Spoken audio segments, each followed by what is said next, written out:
Next question. Following information is available about certain portfolios. So we have been provided with a list of 8 portfolios, return and risk. Risk-free rate of return is 12%. RF दे रखा है.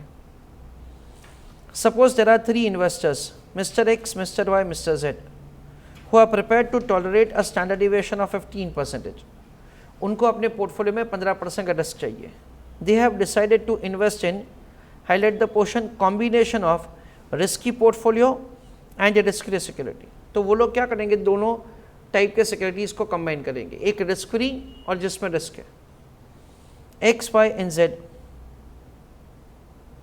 has selected portfolio E, portfolio F, portfolio H respectively. Calculate the return, risk and return. That is the question. I want you to write answer in the chat box कि Mr. X के portfolio का return क्या होगा. Please write answer in the chat box. Now friends, over here language of the question is extremely clear. That से तीनों investor को अपने portfolio में 15% का रिस्क लेना है. तो एक चीज़ वो क्लियर हो गया. दूसरा हमको ऐसा दे रखा है कि तीनों इन्वेस्टर ने क्या डिसाइड किया है, that they will combine RF with E, RF with F and RF with H. तो ये सब इंफॉर्मेशन हमारे लिए काम का नहीं है. अच्छा, नाउ वी अंडरस्टैंड दैट से जब आप दो सिक्योरिटीज़ को कंबाइन करते हो जिसमें से एक रिस्क फ्री होता है, then in that case standard deviation of the portfolio हम लोग बहुत आसानी से कैलकुलेट कर सकते हैं. Standard deviation of the portfolio can be calculated as weight of risky security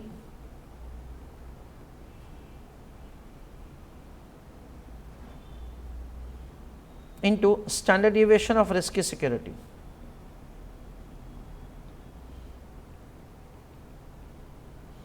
हमें क्या करना है, सिर्फ दोनों का मल्टीप्लिकेशन करना है.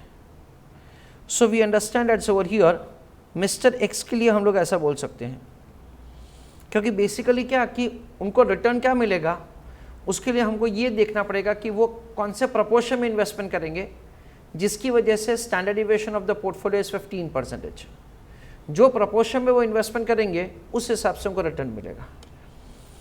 तो मिस्टर एक्स के लिए ऐसा होगा, sigma P is equal to, listen carefully, W E sigma E. So W E is equal to sigma P divide by sigma E.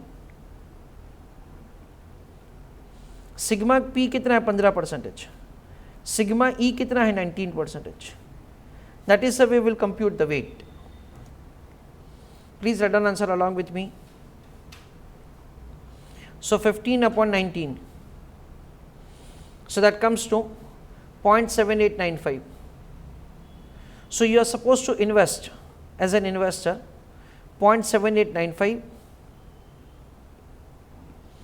in E portfolio and remaining in RF, so that return of your risk of your portfolio will be 15%. So heading of this can be calculated like this, that is can be written like this: calculation of weight of E in Mr. X portfolio. Mr. X का जो portfolio है उसमें weight of E क्या, उसका calculation हमने सबसे पहले किया. So weight of E is 0.7895.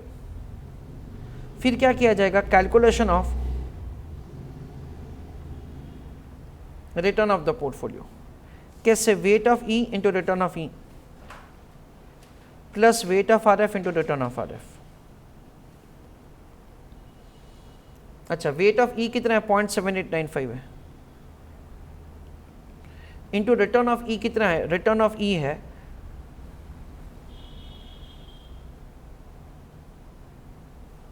17%. Wait of R F कैसे होगा, 1 minus weight of E into return of R F. तो क्वेश्चन में दे रखा है return of R F is what, 12%. So 0.7895 into 17, that comes to 13.42.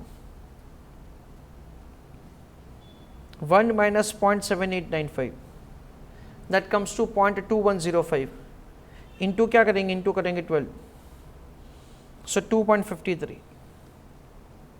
So 13.42 plus 2.53, that comes to 15.95. तो mister x ने जिस हिसाब से कॉम्बिनेशन किया है ई पोर्टफोलियो और रिस्क फ्री का, उनका रिटर्न होगा 15.95. एंड ऑफ कोर्स रिस्क तो हमने कैलकुलेट करके रखा है, रिस्क इज से दैट इज दे ही रखा है क्वेश्चन में 15%.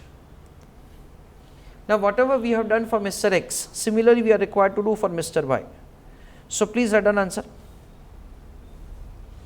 Mr. Y, उस पर लिखो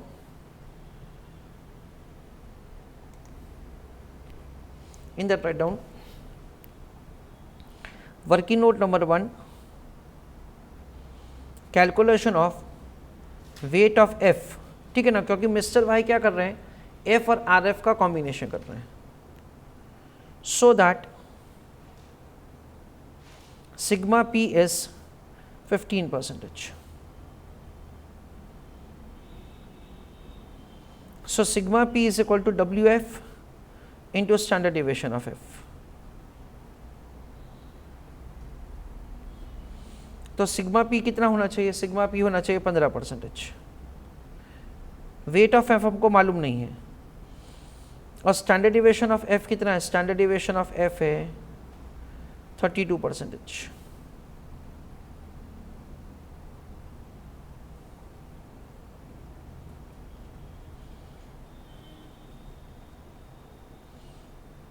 So 15 divided by 32.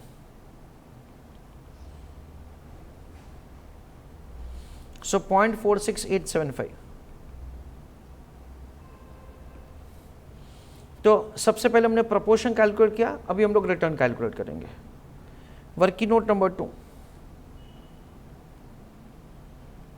Calculation of return of portfolio for mister Y.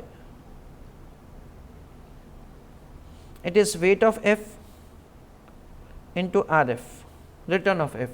RF का मतलब return of F, plus weight of RF into risk free rate of return.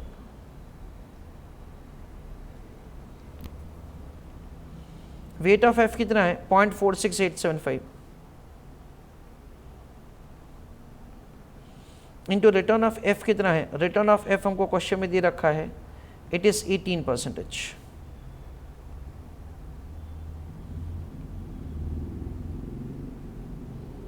This is 18. 1 minus 0.46875 into क्या करेंगे 12.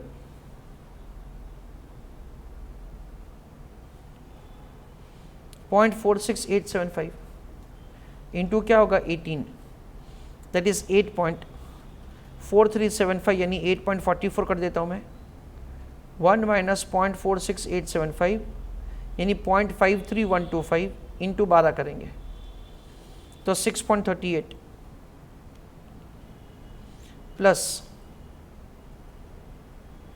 8.44 plus 6.38, that comes to 14.82.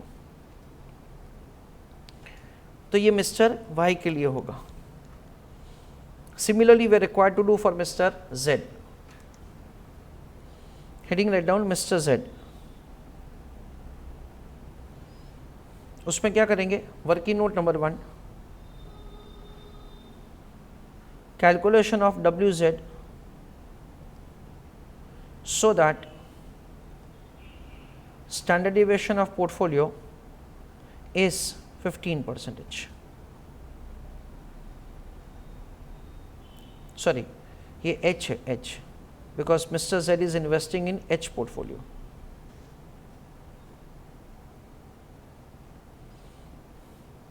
और H का standard deviation है 45%. So standard deviation of portfolio is WH into standard deviation of H. So WH is equal to sigma P divided by standard deviation of H.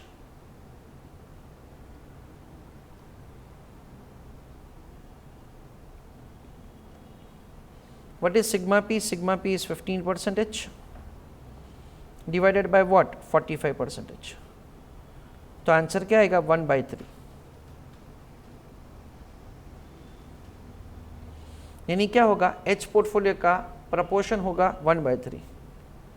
उसके बाद हम लोग करेंगे return of the portfolio. It is weight of H into return of H plus weight of RF into return of RF. Weight of H 1/3 अभी हमने calculate किया, उसका return है 20. वेट ऑफ RF क्या हो जाएगा? 2/3 इंटू क्या करेंगे? 12%. सो 20 डिवाइड बाय 3 यानी क्या होगा? 6.67. Then 12 into 2 divide by 3 that comes to 8 plus 6.67 that is 14.67. That is the way return of the portfolio can be found. After making the calculation, now we are going one step ahead. There are three investors, Mr. X, Mr. Y, Mr. Z. Standard deviation of the portfolio for each of them is 15, 15 and 15. Each of the investor will invest in RF and E, RF and F, RF and H. Return of the portfolio. अच्छा, return of the portfolio last में क्या है? 14.67. इसके पहले it is 14.82.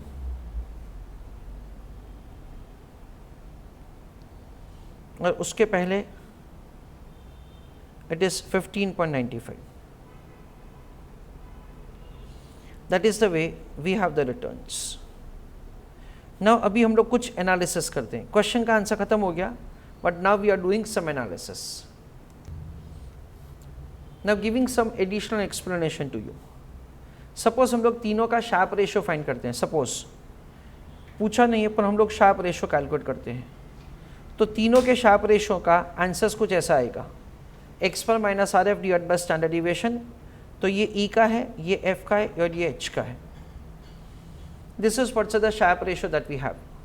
Looking to this we understand that से जो investor RF और E को कंबाइन करेगा उसका सबसे ज़्यादा रिटर्न होगा. That is one number. फिर RF प्लस F को कंबाइन करेगा उसका सेकेंड हाईएस्ट रिटर्न होगा और RF प्लस H का थर्ड हाईएस्ट रिटर्न होगा. This is what's the kind of returns that you will have.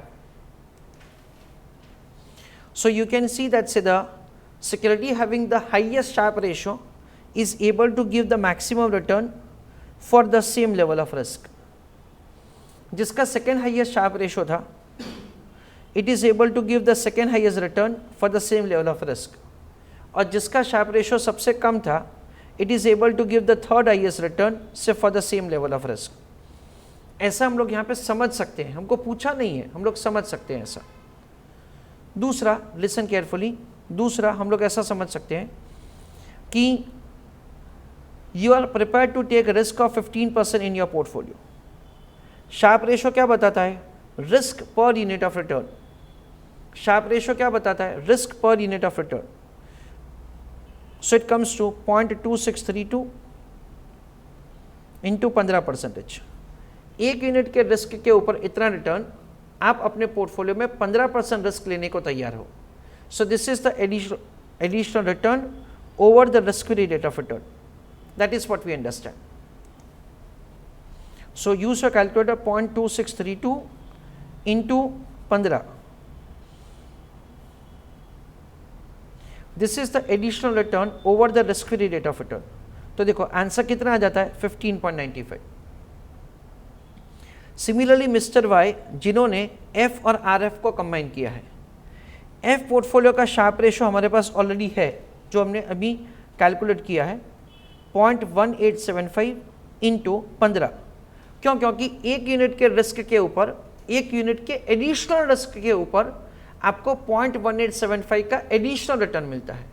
So 0.1875 into 15, that comes to 2.81, that is the additional return that you get over the risk free rate of return 12%।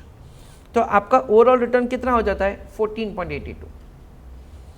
Third investor, उसका भी आप लोग of course समझ सकते हो, 0.1777 into 15, this is the additional return over the risk free rate of return, so it is 14.67। तो यहाँ पे मैं आपको दो चीज़ समझाना चाहता हूँ। एक, मैं आपको ऐसा समझाना चाहता हूँ कि जो हमने डिटेल मेथड में आंसर किया उसकी जगह सपोज कि आप सबसे पहले शार्प रेशो कैलकुलेट करते हो and then you put an equation like this, that is also acceptable. This is the return, additional return for every 1 unit of additional risk over the risk free rate of return. This is the additional return for every 1 unit of additional risk over the risk free rate of return. That is what the first thing। दूसरा, listen carefully, जो investor highest Sharpe ratio वाली security में investment करेगा, he is able to get the maximum return for any given level of risk। Please write down this summary। Friends, this question is only to understand application of the Sharpe ratio। This question is only to give an understanding कि जो security का Sharpe ratio, slope और return risk trade off highest होता है, अगर उसमें हम लोग इन्वेस्टमेंट करेंगे अलॉन्ग विथ आरएफ, तो हमको मैक्सिमम रिटर्न मिलेगा for any given level of risk. That is what we understand.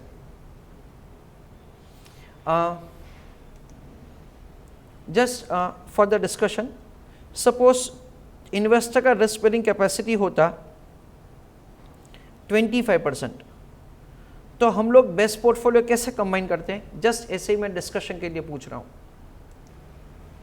I repeat my question. मेरा क्वेश्चन ये है कि सपोज कि इन्वेस्टर का रिस्क बेयरिंग कैपेसिटी 25% होता, तो हम लोग बेस्ट पोर्टफोलियो कैसे फॉर्म करते? That is my question. Please put your answer in the chat box. तो जस्ट हम लोग समझ रहे हैं, एग्जामिनेशन में ऐसा कुछ लिखना नहीं है क्योंकि क्वेश्चन में ऐसा पूछा नहीं है। Sigma P would be WE into sigma E, क्योंकि बेस्ट पोर्टफोलियो कौन सा है? ई है। So WE is equal to 25 divided by 15, this is 19, I am sorry. So 25 upon 19, that comes to 1.3158। तो बेसिकली हम लोग ऐसा बोलेंगे, लिसन केयरफुली, सपोज कि इन्वेस्टर के पास है, ऐसे मैं फिगर ले रहा हूँ एक 10,000 रुपये, तो हम लोग उसको क्या बोलेंगे? That's you should borrow. How much you should borrow? You should borrow 3158 and then you should invest in E portfolio 13158।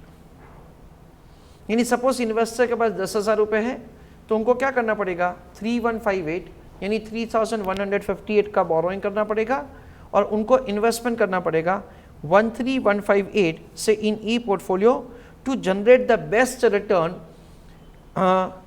For the risk of 25%। This is what we understand. और ऐसे मैं बता रहा हूँ कि जब हमको इसका रिटर्न फाइंड करना है ना, रिटर्न ऑफ द पोर्टफोलियो, तो कैसे किया जाएगा? Weight of E into return of E plus weight of RF into return of RF. Weight of E क्या है? 1.3158। उसका रिटर्न कितना? उसका रिटर्न है 17%। नेगेटिव 0.3158 इंटू रिटर्न कितना है? 12%। सो 1.3158 इंटू 17 यानी क्या होगा? 22.37 माइनस 0.3158 इंटू क्या करेंगे? 12, दैट इज 3.79 नेगेटिव होगा।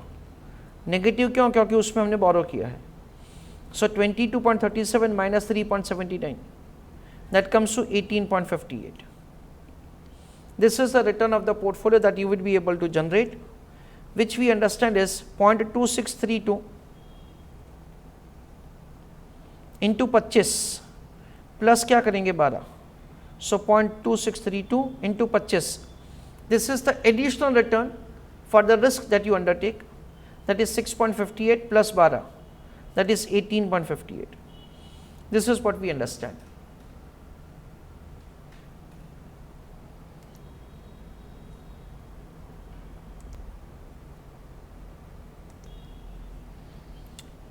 So small summary of the entire working.